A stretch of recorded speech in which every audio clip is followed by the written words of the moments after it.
ಇದೊಂದು ಅಲ್ಲ, ಈಗಲೇ ನಮ್ಮ ದರ್ಶನ್ ಅವ್ರ ಬಗ್ಗೆನೂ ನಾವು ನೋಡಿದ್ದೀವಿ. ದರ್ಶನ್ ಅವ್ರ ಬಗ್ಗೆನೂ ಅವ್ರ ಜೈಲಲ್ಲಿ ಯಾವ ರೀತಿ ಇದ್ದರು, ಏನಿತ್ತು, ಇವತ್ತೇನದ ಅಂತೇಳಿ ಇದನ್ನು ಪತ್ರಿಕೆಯವ್ರು ಬೆನ್ನಿದ್ರು, ಮೀಡಿಯಾದವ್ರು ಬೆನ್ನಿದ್ರು ಸ್ವಲ್ಪ ಏನೋ ಅದನ್ನು ವ್ಯವಹಾರಗಳನ್ನು ಹೈಡ್ ಆ್ಯಂಡ್ ಸಿಕ್ ಮಾಡಿದ್ರು. ಬಟ್ ಅವ್ರು ನಡೀತಾನೆ ಇದ್ದಾವಂತೀವಿ.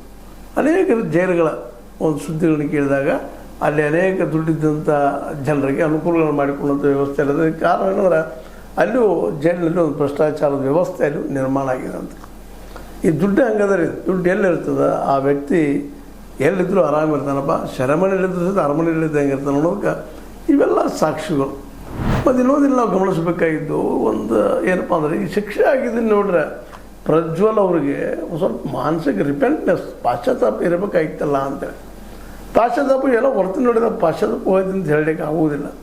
ಯಾಕೆಂತಂದರೆ ಅವ್ರ ವರ್ತನೆ ಹೆಂಗದಪ್ಪ ಅಂತಂದ್ರೆ ಎಲ್ಲ ಸಹಜ ಬಾಯ್ದೊಂದು ಅನ್ನುವಂಗದ ಆಗಿರ್ಬೋದು, ನೋವು ಇಲ್ಲ ಅಂತ ಅನ್ಲಿಕ್ಕೆ ಆಗೋದಿಲ್ಲ. ಯಾಕಂದರೆ ಜೈಲಿನ ಮನೆನ.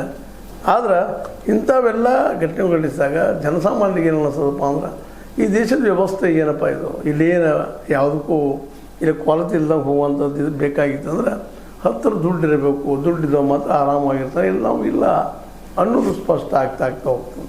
ಭಾಳಷ್ಟು ಇವು ಜೈಲಲ್ಲಿ ಇರುತ್ತಂಥ ದುಡ್ಡಿರುವಂಥವ್ರಿಗೆ ಇದೇ ರೀತಿಯಾದಂಥ ಟ್ರೀಟ್ಮೆಂಟ್ಗಳು ನಡೀತಾ ಇರ್ತಾವೆ. ಇದು ನಿಲ್ಲೋದು ಯಾವಾಗ ಅನ್ನುವಂಥ ಪ್ರಶ್ನೆ ಅಂತ ಸದಾ ಕಾಡ್ತದೆ.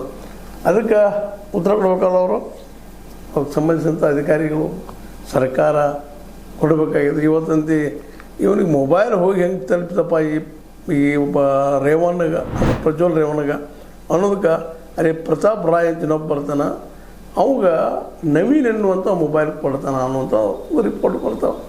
ಅಂದ್ರೆ ಜೈಲಿನಲ್ಲಿ ಎಲ್ಲನೂ ಈವನ್ ಹಿಂದಿನ ಒಂದು ಕೆಲವೊಂದಿಲ್ಲ ಹಿಂಡಲ್ಗ ಜೈಲಿದ್ದು ಮತ್ತು ಬೇರೆ ಬೇರೆ ಜೈಲುಗಳ ಹೆಸರು ಕೇಳಿದಾಗ ಅಲ್ಲಿ